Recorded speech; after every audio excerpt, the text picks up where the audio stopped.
fortress at Greybridge had been sealed for 8 years, and I had spent most of those years imagining what it would feel like to walk through its gates. I had not imagined it would feel like walking into a held breath. Our commission vehicle stopped at the outer checkpoint a little after 9 in the morning, and I remember thinking that the mountain air here was different from the air in the capital, thinner and colder, and carrying a mineral smell that clung to the back of my throat. 3 of us had come from the Reconstruction Truth Commission to catalog what remained of the old command archive before the site was handed over to the Historical Registry. I had packed acid-free folders, cotton gloves, and a notebook I had used since the war ended, its spine cracked from constant use. I had not packed patience for General Cassia Rourke, and yet there she was, waiting at the gate in her black coat with the silver collar insignia, flanked by 2 junior officers and Commander Tessa Meyer. I had been told the general would provide security clearance for the unexploded ordnance still buried in the lower levels. I had not been told she would escort us personally through every corridor, and the irritation of that surprise sat in my chest the entire walk from the checkpoint to the fortress doors. "Miss Arden," Cassia said my name the way she said everything, without inflection, as though each word had been weighed before it left her mouth. She did not offer her hand. She never did. I had noticed that about her 4 years ago at the memorial ceremony, and I noticed it again now. The black gloves that never came off, fitted so precisely to her fingers that they looked less like clothing and more like a second skin she had chosen to wear over the first. "General," I said, and kept my tone as flat as hers. Tessa Meyer caught my eye over the general's shoulder and gave me the smallest, driest smile, as if she had already guessed how the day would go. I had met Cassia exactly twice before that morning, and both times I had done the meeting badly. The first was at a national memorial 4 years earlier, an occasion of folded flags and rehearsed speeches, where I had walked directly up to the most decorated officer in the country and asked her, in front of half the assembled press corps, why she had ordered the Greybridge Bridge sealed, while civilians were still crossing it. I remember the silence that followed, how the reporters had gone still with the particular hunger of people who sense a story arriving unscripted. Cassia could have destroyed me in that silence. A word from her, a dismissal, and I would have been escorted out as an unstable grieving Omega making a scene at a solemn occasion, and no one would have questioned it. Instead, she had said, quietly enough that only I and the nearest cameras caught it, "The report says I gave that order." "Is the report true?" I had asked her. "I cannot answer that question yet," she had said, and turned away before I could press further, and I had walked home that night, convinced the answer was cowardice, dressed up as procedure. I built an entire understanding of her out of those 2 sentences, and carried it for years without once revising it. The second meeting came months later, in a parliamentary chamber where I had been called to testify about archive access, and an alpha minister with a soft, condescending voice had informed the committee that battlefield records were likely too distressing for civilian Omegas, and suggested my work be reassigned to someone more suited to it. I remember the particular heat of humiliation climbing my neck, the practiced smile I had learned to keep on my face in rooms like that one. I had not expected anyone to intervene. Cassia had. She had not raised her voice. She had simply stated, from the observer's gallery where protocol did not strictly require her to speak at all, that Elise Arden was the most qualified archivist in the building, and that the minister's objection reflected an assumption about Omega capability that the record itself did not support. The minister had not argued with her. No one argued with her. I had sat there afterward turning the moment over and over, unable to reconcile the woman who had defended me in that chamber with the woman I believed had sealed a bridge on hundreds of trapped civilians, and I had never resolved that contradiction. I had simply filed it away, the way I filed every inconvenient detail that did not fit the story I needed to keep believing. The archive itself sat 4 levels below the old command post, reached by a stairwell that had not been used since the ceasefire. Cassia walked ahead of us with a torch in one gloved hand, and I watched the beam of light travel over rusted signage and collapsed shelving, and I told myself I was here for the paper, not for the woman holding the light. I found the box within the first hour. It was smaller than the others around it, pushed into a gap between 2 collapsed shelves, as though someone had hidden it rather than filed it, and the district code stenciled on its side matched the evacuation sector where my sister had lived, Mariel's sector. I crouched in the dust with my heart working strangely against my ribs and reached for the lid, and that was when the alarm began. It was not loud at first, only a low mechanical groan somewhere above us, the sound of a system that had not run in nearly a decade, waking reluctantly to some automated schedule no one had bothered to disable. Then steel shutters began grinding down over the stairwell exit, and old ventilation fans shuddered to life along the ceiling, blowing air that smelled of rust and something faintly chemical, and Commander Tessa said a word I will not repeat in a written record. I turned to look for Cassia and found her already moving, but not with the composed authority I had watched her carry through every hallway that morning. She was reaching for the emergency respirator locker with a speed that had fear behind it, real fear, the kind that does not perform for an audience. Masks now, her voice cracked once, barely, on the second word. Do not breathe the recycled air until the filters clear. We obeyed. I fumbled the straps of mine with hands that had gone clumsy, and beside me, I watched Cassia try to do the same, and her gloved fingers would not cooperate. They shook. Not the ordinary tremor of adrenaline, but something deeper, something that made her knuckles jerk against the strap buckle 3 times before she abandoned the attempt and simply held the mask to her face with her palm. General. I am fine. She was not looking at me. She was looking at the ventilation grate above us as though it were an animal that might strike. The latch caught her a moment later. She reached to steady a fallen shelf that had swung loose in the shutter of the old shutters, and a jagged edge of broken metal tore straight across the back of her left glove, opening a long gash in the leather. She went still in a way I had never seen a person go still, the way a struck bell goes still after the sound has already left it. Then, quickly, before any of us could see clearly, she pressed her right hand hard over the tear and turned half away from the light. I saw it anyway.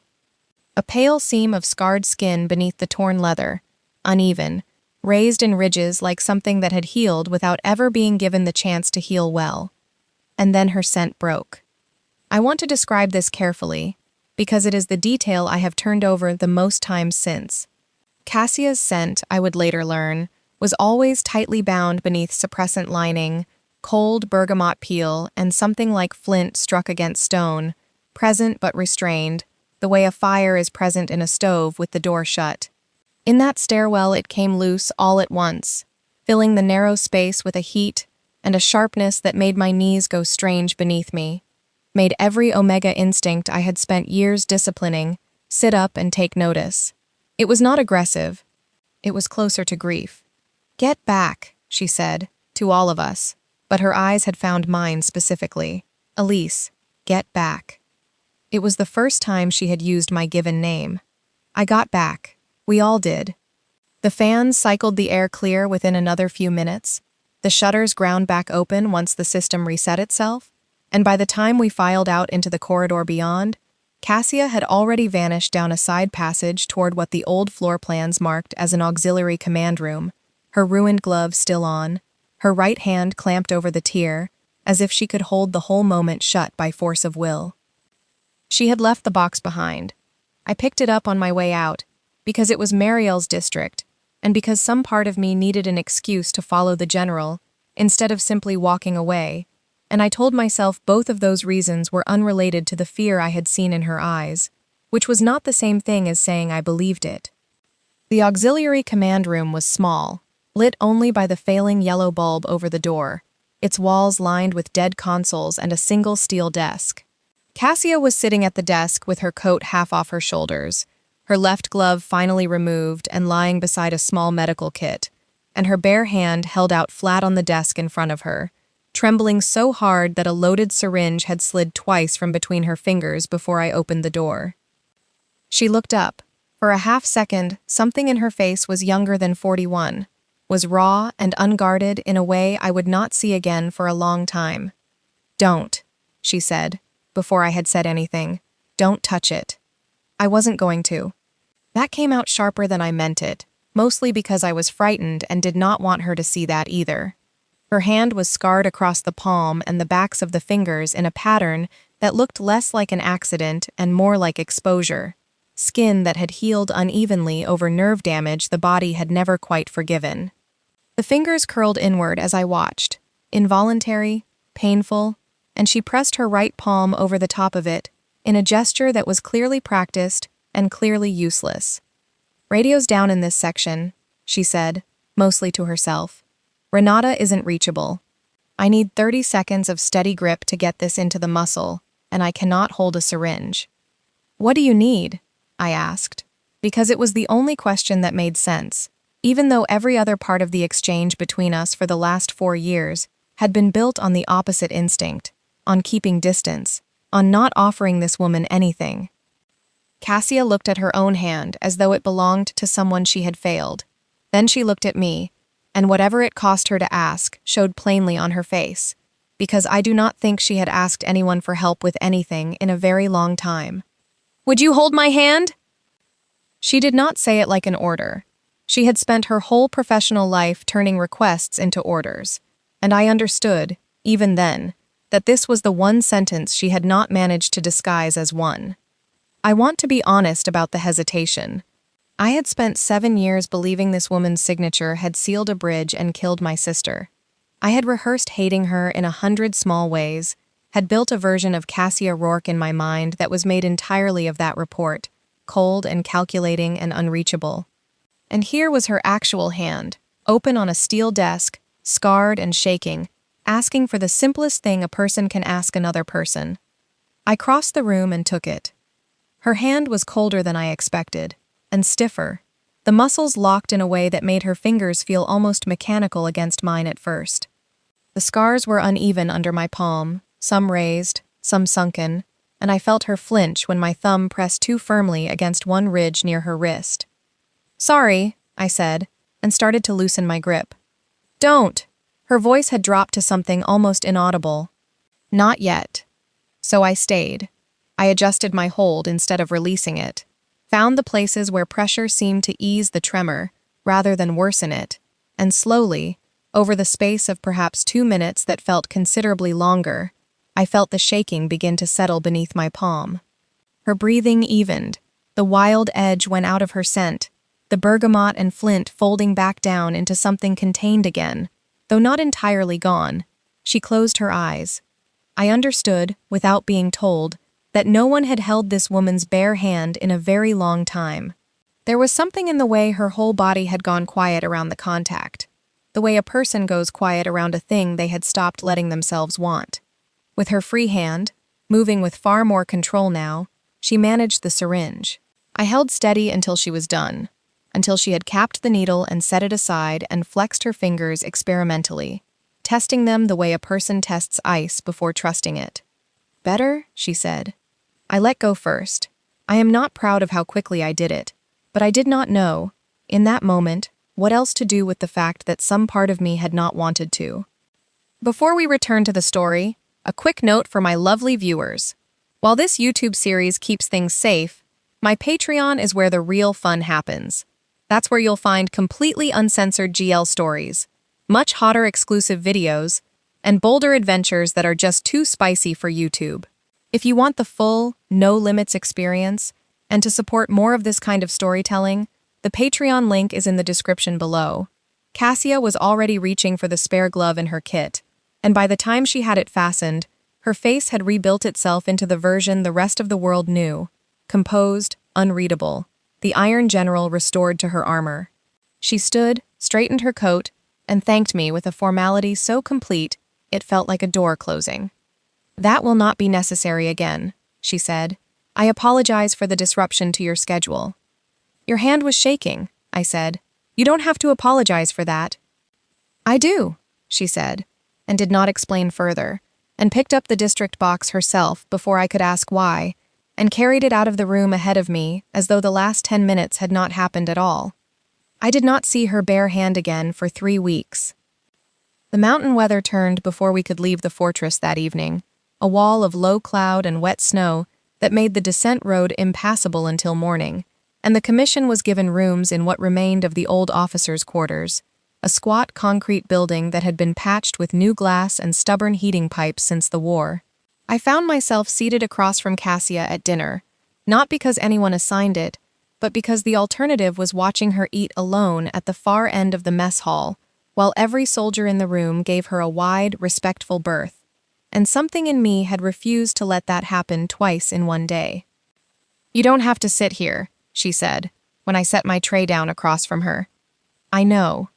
She studied me for a moment, the way she studied documents, looking for the seam that did not match. "Then why are you—" "Because I have questions about Greybridge, and you're going to be trapped in this building with me until the road clears, which means you can't walk away from them the way you usually do." Something that was almost amusement crossed her face and was gone before I could be certain of it. That's a very efficient use of bad weather. I try to be efficient. We argued, in the end, though argued is perhaps too strong a word for a conversation conducted almost entirely at library volume. I asked her directly why the official report carried her authorization for sealing the bridge. She told me, with a flatness that made the answer feel rehearsed, and yet somehow still true, that the investigation into Greybridge was not complete, and she would not discuss classified findings outside proper channels. "That's not an answer," I said. "That's a wall."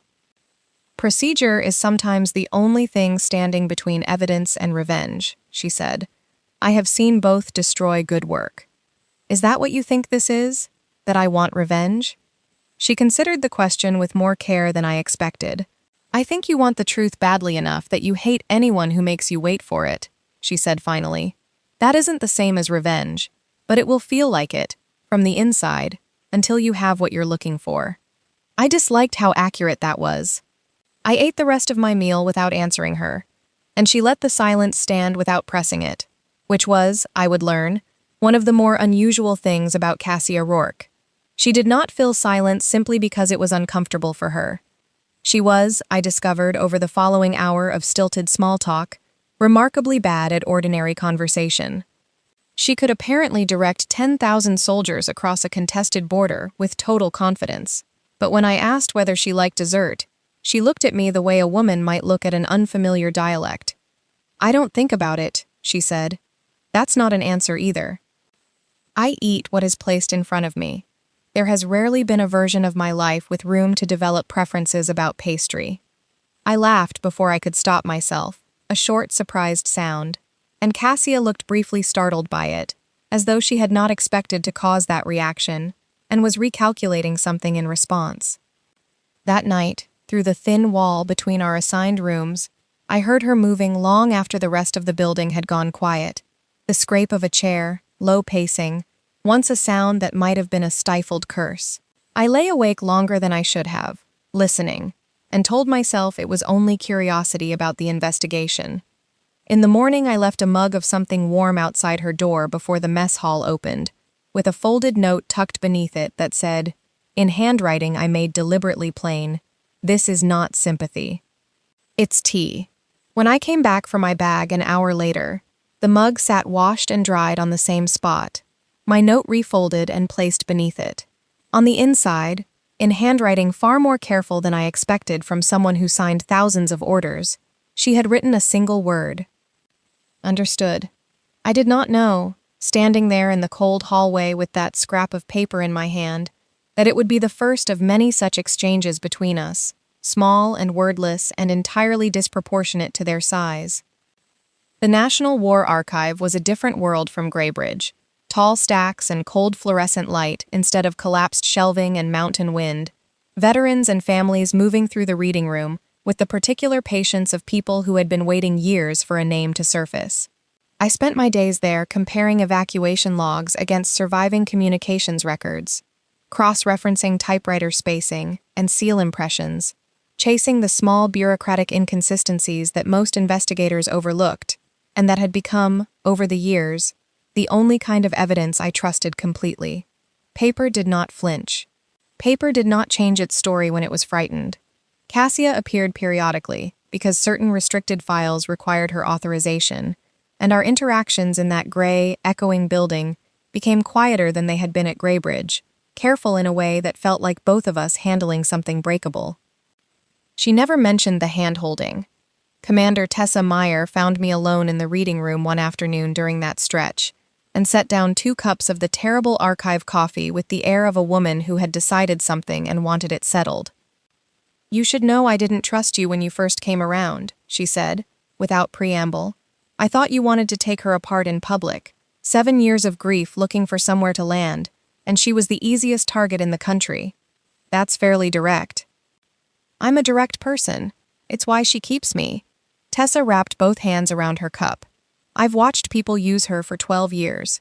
Politicians who wanted her name on their committees. Journalists who wanted her silence to look like guilt so their story would sell better. I assumed you were one more version of the same thing, dressed up as an archivist instead of a reporter. And now? Now I've watched you spend 4 months chasing typewriter spacing instead of headlines," she said. "That's not what revenge looks like.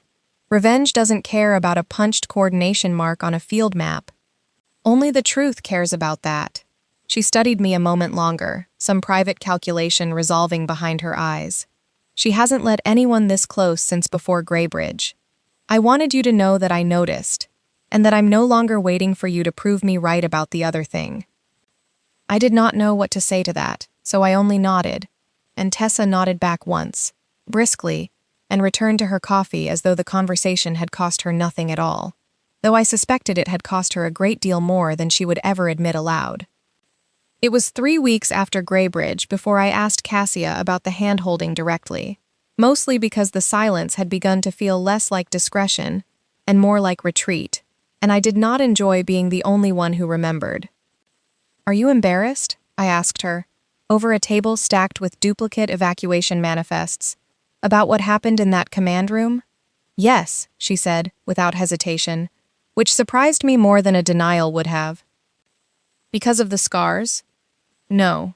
She was quiet for a moment, turning a pen between 2 gloved fingers, an unconscious habit I had started cataloging the way I cataloged document irregularities. "I was embarrassed that I needed you." It was, I would think later, the most honest sentence she had said to me since we met. "Needing someone for 3 minutes doesn't make you weak," I told her. "Doesn't it?" "No." "Do you believe that about yourself?" she asked, "or only about me?" I did not have an answer ready, and the fact that I did not have one told me something uncomfortable about the shape of my own life, the years I had spent proving to every alpha who had ever suggested an omega belonged somewhere safer that I needed no one, that paper and precision were sufficient company. I changed the subject rather than sit with the question, and Cassia let me, though I noticed she watched me for a moment longer than the conversation required. Touch between us, in the weeks that followed, arrived in small increments, each one negotiated without either of us naming the negotiation out loud. There was the afternoon she passed me a restricted file across a table, and our fingers brushed through her glove, brief and unremarkable, and somehow neither of us moved for a full second afterward.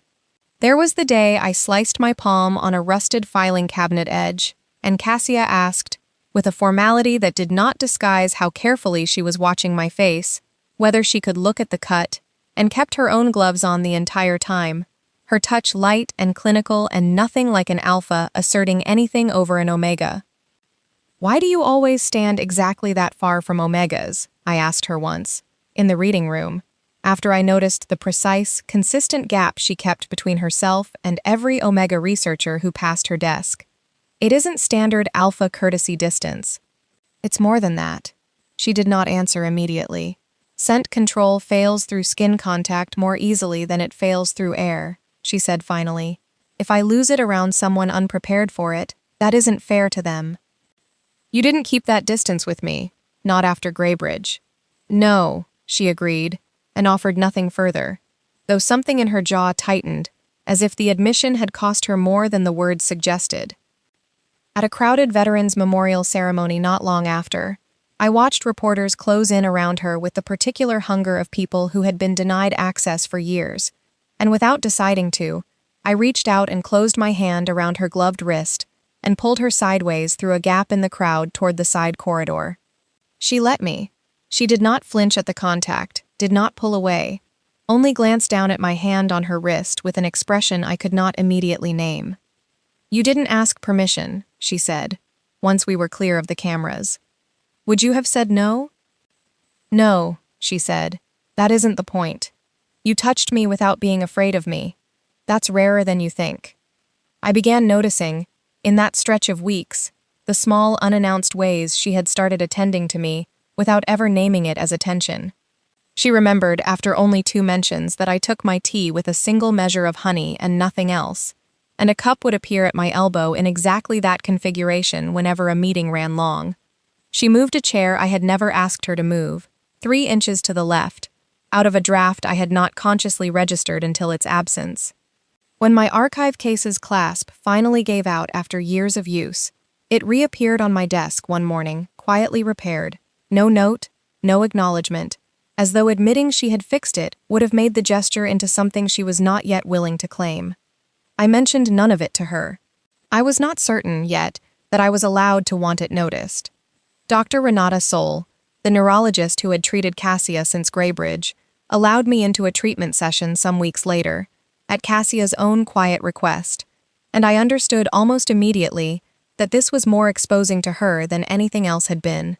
Renata was blunt in a way that suggested long practice managing a difficult patient, unwinding the compression lining from Cassia's hands with brisk efficiency, while narrating the nerve damage in clinical terms Cassia clearly found easier to hear from someone else's mouth than from her own.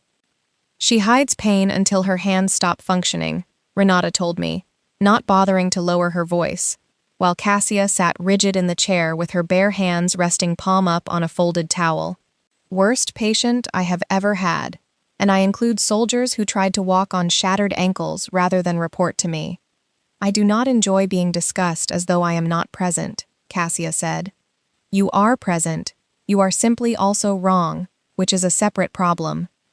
I asked, once Renata had stepped out, whether touch always hurt. Not always, Cassia said, looking at her own hands rather than at me. Gentle pressure, from someone I trust, sometimes interrupts the pain signal instead of triggering it. The nerves misfire less when the input is steady and expected. Do you trust me? More than is currently convenient, she said, and there was the faintest, driest edge of humor in it, though her eyes did not quite meet mine when she said it. It was after that appointment, on the drive back into the Capitol, that I reached across the space between our seats and simply held out my hand, palm up, without asking anything of her, without needing anything from her. I watched her look at it for a long moment, watched some old, careful calculation move behind her eyes, and then she took it. Her fingers closed around mine deliberately, not out of necessity this time, and something in my chest turned over in a way I did not examine too closely that night. Her official residence, when I finally saw the inside of it during an evening spent retrieving archive materials she had authorized me to review, was nothing like I expected from a woman of her rank. Government property, austere, nearly bare of decoration, stacks of old reports where other people might have kept art, a chessboard with one corner scorched, never explained, a single stubborn plant on the windowsill that Tessa apparently kept alive out of spite, because Cassia forgot it existed for weeks at a time. I found, while searching for a specific file cabinet, a drawer full of spare compression gloves, each pair labeled in small, careful handwriting by pain level and medication lining, a private taxonomy of a private suffering she managed alone, day after day, without complaint to anyone beyond Renata. In another drawer, I found a small collection of objects that made my breath catch, for reasons entirely separate from anything a filing cabinet should provoke. A child's frayed ribbon, a bent identity tag, a tiny carved wooden horse, a single photograph with the corner burned away. Greybridge, Cassia said, from the doorway, when she saw what I was holding. Survivor's effects. No archive would accept anything connected to classified civilians, so I kept them myself. You've been keeping the history you refused to talk about. Yes, she said, without defensiveness, and the admission complicated my anger toward her, rather than dissolving it, layered something painful and tender over the resentment I had carried for years, until I could no longer separate the two cleanly. I invited her to my apartment not long after, mostly, I told myself, because it seemed unbalanced that I had seen the inside of her private life, and she had never seen mine. She looked profoundly uncomfortable stepping into a space defined by clutter rather than order, my books stacked in uneven towers, boxes of testimony tapes along one wall, Mariel's old scarf draped over the back of a chair, because I had never been able to put it anywhere else. My kitchen table doubled as a research desk, covered in notes and a wall map behind it marked with small handwritten annotations no one but me could fully decode. She attempted to help me cook and proved almost comically incapable of estimating a normal portion, her sense of scale apparently ruined by years of military rationing. "That's enough rice for a company of soldiers," I told her, watching her measure out what looked like half the bag. "I don't actually know what a normal amount looks like," she admitted, and I laughed, and she looked at me with an expression of quiet surprise, as though the sound itself were something she had not expected to be given. Partway through dinner, I noticed her struggling to manage her knife, her right hand flaring in a way she was clearly trying to hide beneath the table's edge. I did not take the knife from her, did not make a show of helping, only shifted the shared dishes closer to her side of the table so she would not have to reach as far, and said nothing about it. She noticed. I watched her notice. Watched something in her shoulders ease at being helped without being made helpless, and I understood, more clearly than I had before, what it might mean to love a person whose body required accommodation rather than repair. It was during this period that Marshal Odette Crane began to notice our investigation. She was 58, silver-haired, decorated in a way that made every room she entered defer to her automatically, and she had been Cassia's superior at Greybridge. I had read her name in dozens of files by then, always associated with strategic necessity, national survival, difficult choices bravely made. When Tessa warned me, quietly, that Odette had begun making calls about our commission's access to certain archives, I understood we had moved from a historical inquiry into something with teeth. Odette did not send anyone to threaten me. Her methods were institutional, precise, almost bureaucratic in their cruelty. A sudden reclassification of key evacuation files, a formerly cooperative witness who abruptly stopped returning our calls after a quiet conversation about his pension, a leaked report suggesting Cassia's neurological condition made her testimony unreliable. Photographs of Cassia's bare, scarred hands appeared in a national paper within days, printed beside a headline questioning whether the Iron General was fit to have commanded anyone at all. Some commentators called the scars proof of chemical mishandling, others called them evidence of instability. I was furious on her behalf in a way that surprised me with its intensity, though I honored her request not to defend her publicly as anything other than an archivist pursuing accurate history. That distinction mattered to both of us, I think, in ways neither of us said aloud. I found her once, late in the evening after the photographs first ran, standing very still in the reading room among the very files that had made her famous for the wrong reasons, one glove in her hand rather than on it, turning it over as though trying to decide whether it had ever protected her from anything at all. "They printed my hands like a curiosity," she said, not looking up. 7 years of learning to hold a pen again, and it becomes a headline about whether I am fit to be trusted. "You are the least unfit person I have ever met," I told her. "That isn't what the country will read tomorrow. The country isn't in this room." I did not touch her. Not that night. I understood, somehow, that what she needed was not contact, but simply someone willing to stand in the wreckage of her exposure, without flinching from it. "I am." She looked at me for a long moment, something unguarded and grateful moving behind her composure, and then she put the glove back on with hands that were, for once, almost steady. Odette's pressure did not relent after that. A formerly cooperative railway clerk who had corroborated the timeline of the falsified order suddenly recanted his statement, citing confusion, though Leora quietly confirmed for me that his pension review had been abruptly reopened the same week. A parliamentary ally of Odette's proposed legislation that would have retroactively reclassified the entire Greybridge Command Archive, sealing it for another generation under the banner of ongoing national security review. It did not pass, but it came close enough to remind all of us how much institutional weight still stood behind the woman we were trying to hold accountable, and how thin the margin was between the truth surfacing and the truth being buried again, more permanently this time, by by people with far more practice at burying things than we had at digging them up. It was Leora Venn, a former communications officer living under commission protection, who gave me the thread that finally connected everything. I met her first in a small protected apartment on the edge of the Capitol, 3 locks on the door, and the curtains kept permanently drawn. A woman of 35 who flinched at unfamiliar footsteps in the hallway outside, and did not apologize for it. "I've talked to investigators before," she told me, the first time I sat across from her, her hands wrapped tightly around a mug she never drank from. Every one of them promised protection. Then the story changed, or the funding changed, or somebody higher up decided my testimony was inconvenient, and I was the one left explaining to a landlord why men kept watching my building. She studied me for a long moment. "Why should you be different?" "I can't promise I'm different," I said. "I can only tell you what I'm actually looking for, which is my sister's name, cleared of a lie. I'm not chasing a headline. I don't have anyone to answer to who benefits from burying you again." She did not decide to trust me that day. It took 3 more visits, and Tessa's quiet, unglamorous vouching, before Leora finally opened the false bottom of an old radio case and produced the fragments she had kept hidden for 7 years, intercepted transmissions from the days surrounding Greybridge, incomplete, damaged in places, but enough to suggest the evacuation orders had been altered after the fact, rather than during the crisis itself. There was no romance in what passed between us, only the particular solidarity of 2 women who had each spent years being told their evidence, and their grief, were inconvenient to somebody more powerful than either of them. I trusted her completely by the end, and I think, in her own careful and hard-won way, she trusted me too.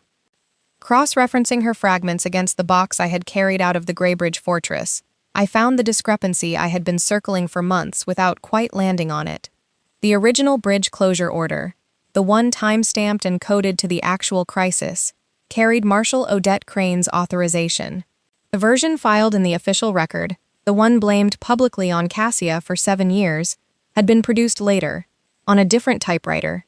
The seal impression subtly wrong in a way only someone who had spent a decade studying wartime bureaucracy would notice.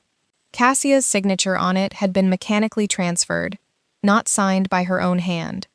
I felt something enormous crack open in my chest reading that. Not relief, not yet.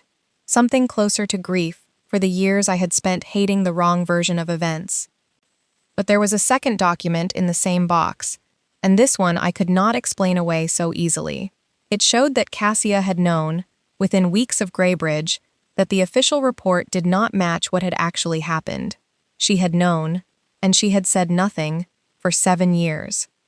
I asked her about it the moment I understood what I was reading, in the reading room, my hands not quite steady on the paper. "You knew," I said. "You knew almost immediately that the report was false, and you let the entire country believe you sealed that bridge." Cassia did not deny it. She never denied anything, I would come to understand. It was one of the more maddening and admirable things about her. "I knew," she said. "Elise, there are things about Greybridge you don't yet have context for. I would rather explain them to you properly than have you learn them piecemeal from a document." "Then explain them." "Not here." We arranged to meet the following evening at an abandoned railway platform outside the old evacuation zone, waiting for a delayed commission train after a day spent interviewing survivors in a rebuilt border village nearby. The platform was cold. The sky, the particular deep blue of early evening in the mountains. No danger anywhere, only the 2 of us, and the accumulated weight of a day spent listening to people describe what they had survived, because Cassia had disobeyed a direct order to save them. "Why did you never correct the record?" I asked her, watching my breath fog in the cold air. "Being hated became easier than explaining which compromises kept this country from collapsing entirely," she said. There was a chemical program buried inside Greybridge that senior leadership authorized before the war ended, and revealing it while the border was still contested could have brought down the government during active conflict.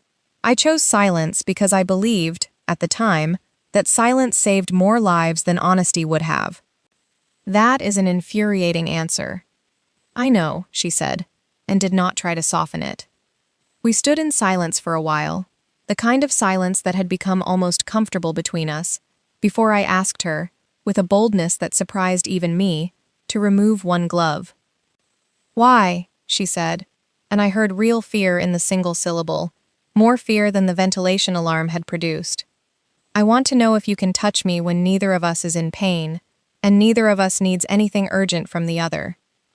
She looked at her own hand for a long moment, as though asking it permission, and then, slowly, she peeled the glove away and let it hang from her other fingers. She did not reach for me. I understood, watching her, that this was as far as her courage would carry her unassisted, so I closed the distance myself and took her bare hand in mine. Nothing terrible happened. Her fingers trembled, faintly, the way they always did at first, and I waited, the cold air settling around us, until she turned her palm against mine and threaded her fingers through, deliberate, unmistakable. I kissed her because I could not think of a single reason left not to. She stopped me once, barely an inch away, breath warm against my mouth. "Are you certain?" she asked, and I answered by closing the distance again, and this time she did not hesitate. It should have been the beginning of something uncomplicated. It was not, because 2 weeks later, examining Leora's recovered fragments more closely, I found a partial transmission log listing personal items retrieved from Greybridge survivors, and among them, unlabeled, unlisted anywhere in the official inventory, was a small handwritten notebook attributed to a civilian evacuation coordinator, whose description matched my sister exactly. I confronted Cassia at her residence, the notebook's existence burning through me like something physical. "You found her," I said. "You found Mariel, alive. You carried her."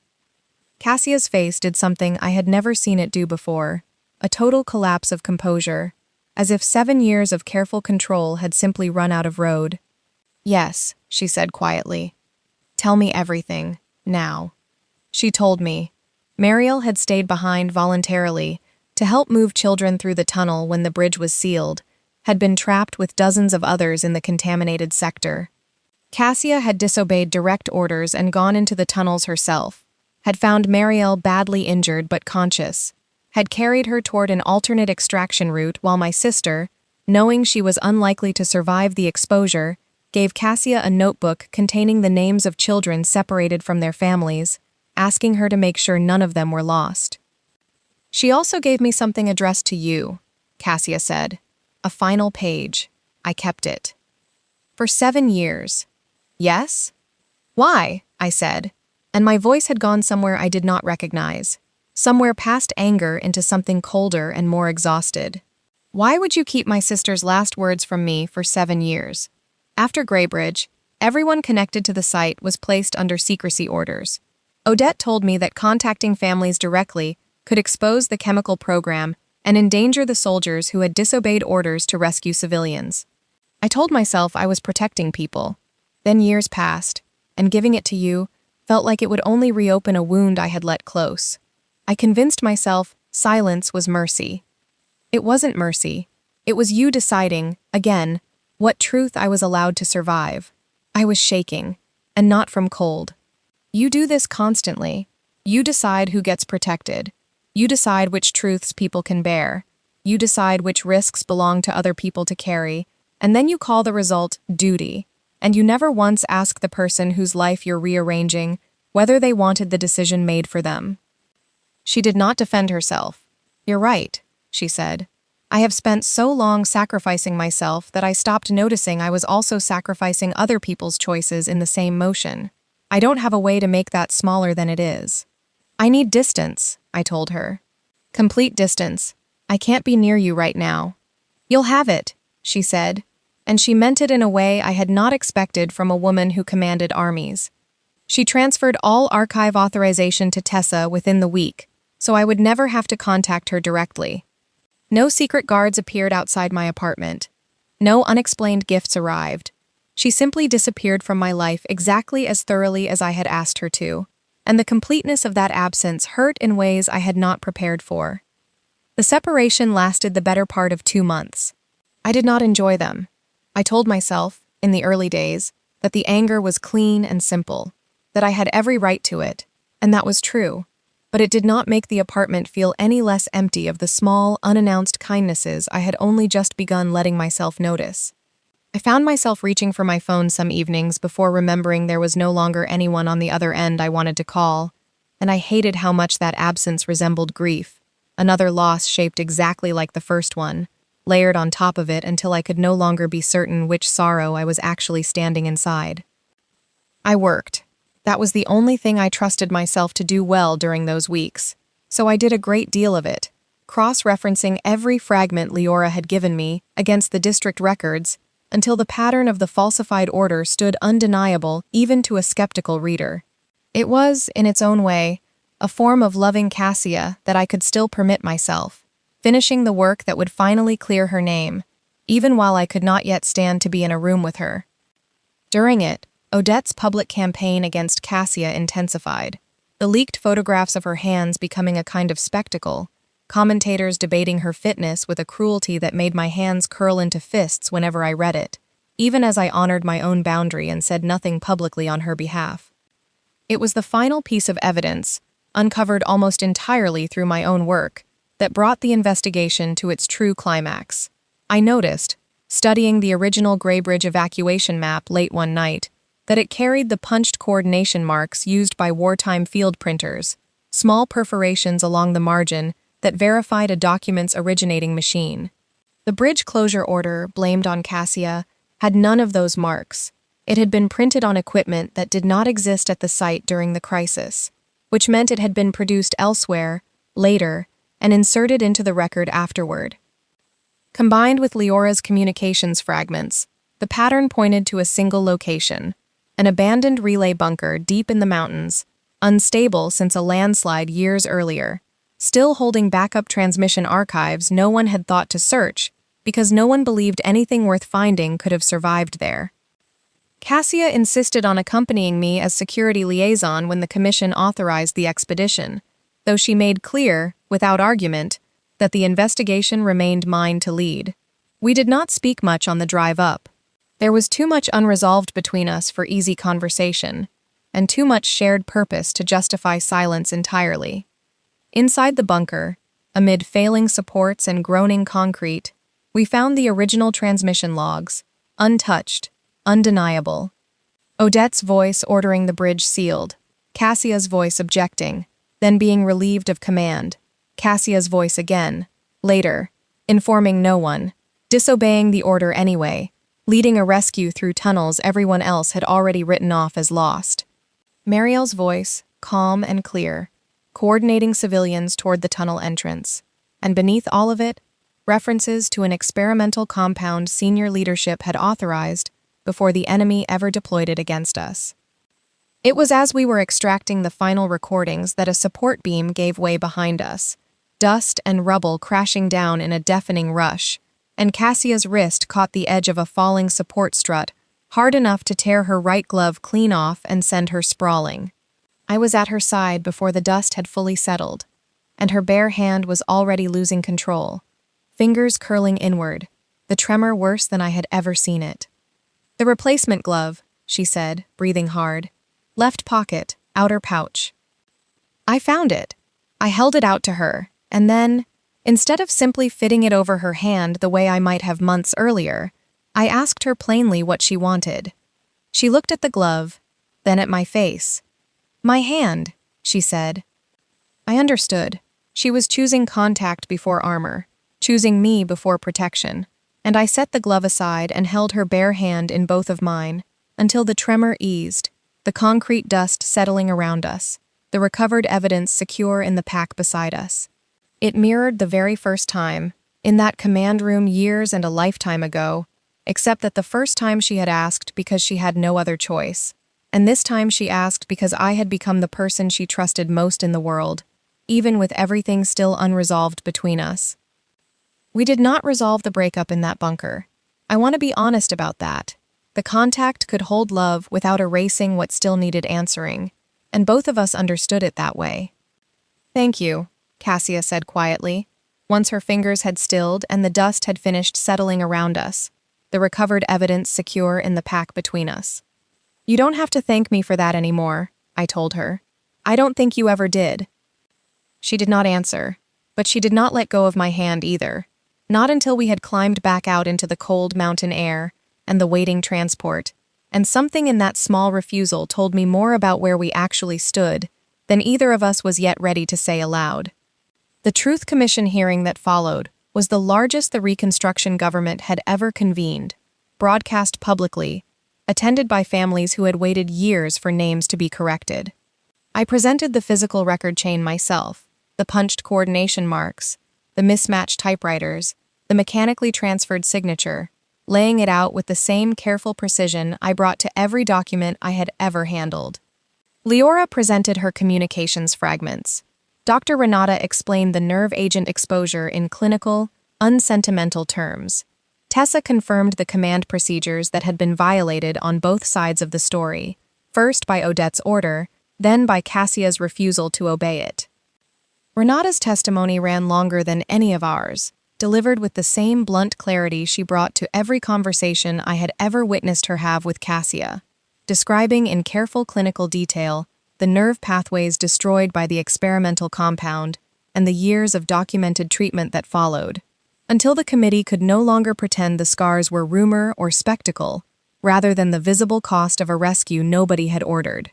Tessa confirmed, with the flat precision of a career officer reading from memory, the exact sequence in which Cassia had been relieved of command, and the exact sequence in which she had re-entered the contaminated sector anyway, against every standing order, twice, until every civilian she could reach had been carried out. Cassia testified last. Odette, in her own testimony, attempted to frame Cassia's years of silence as evidence that she had supported the cover-up all along, that her disobedience at Greybridge had been performative rather than principled. Cassia did not defend herself against that framing by claiming innocence. I opposed the order to seal that bridge, she said, her voice carrying without needing to be raised, and then I spent 7 years participating in the silence that followed it, because I believed the country could not survive the truth while the war was still active, and later because I did not know how to undo a silence that large without causing new harm. I am not asking to be forgiven for that. I am telling you what happened, because the people in this room have waited long enough for accuracy, whatever it costs me personally. Odette argued that nations survive because generals make decisions civilians are unwilling to make. When it was my turn to speak, I found the words came more easily than I expected, born from years spent in archives learning exactly what gets lost when the powerful decide history is theirs to simplify.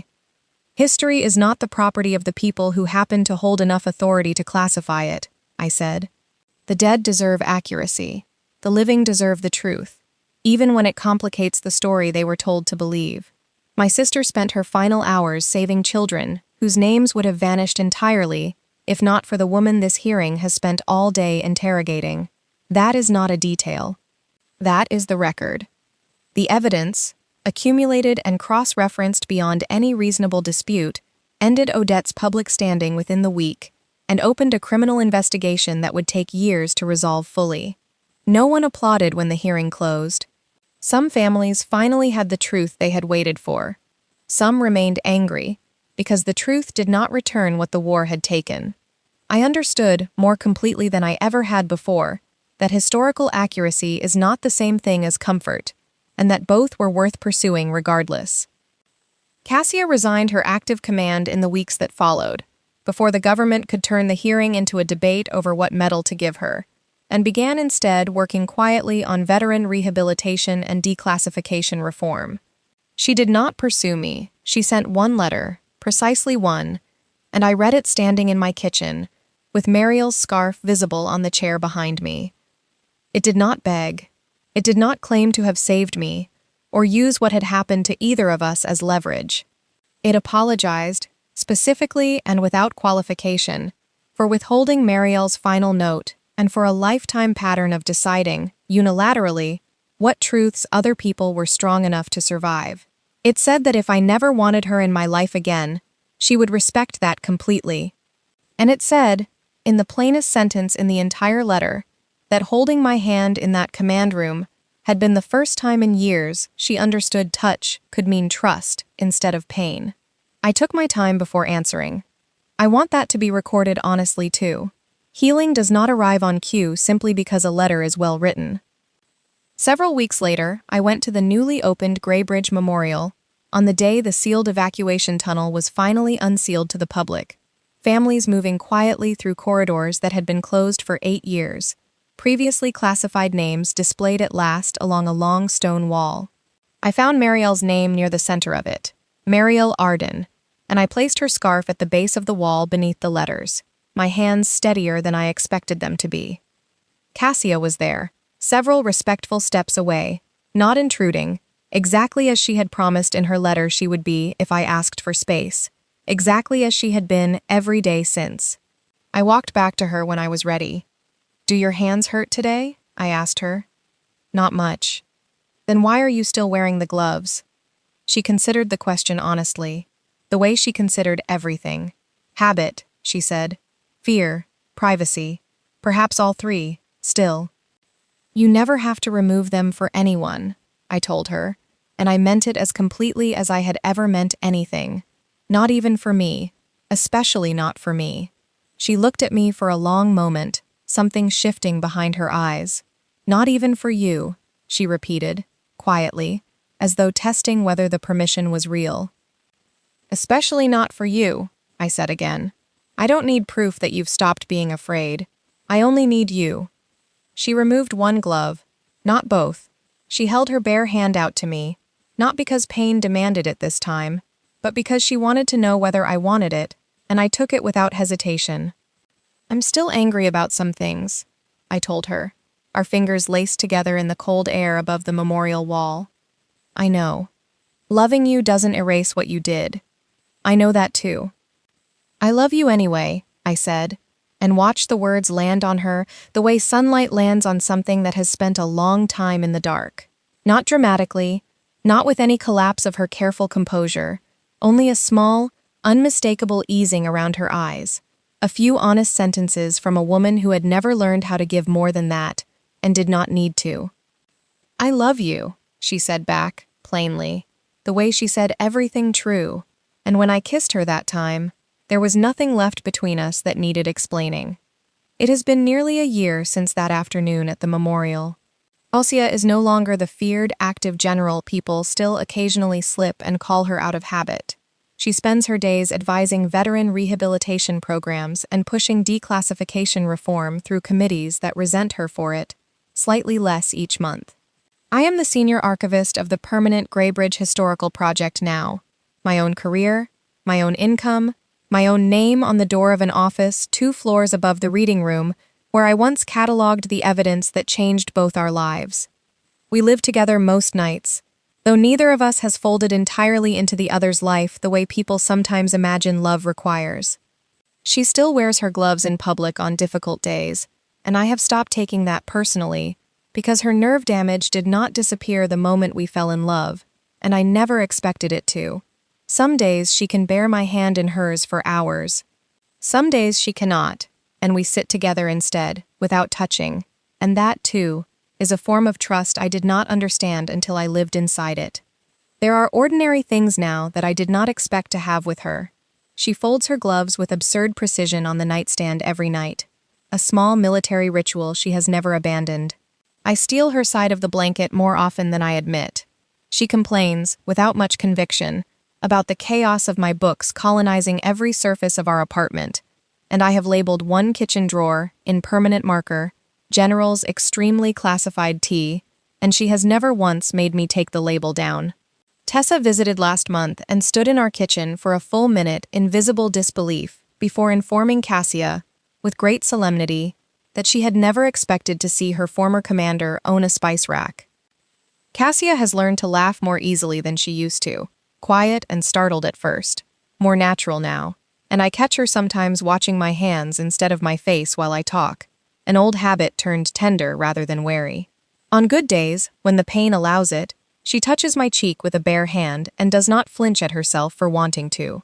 We danced once in our kitchen, badly, to no music at all, and she admitted, with her forehead resting against mine, that ordinary happiness had frightened her for years, more than battle ever had, because she had never learned how to defend something so unguarded.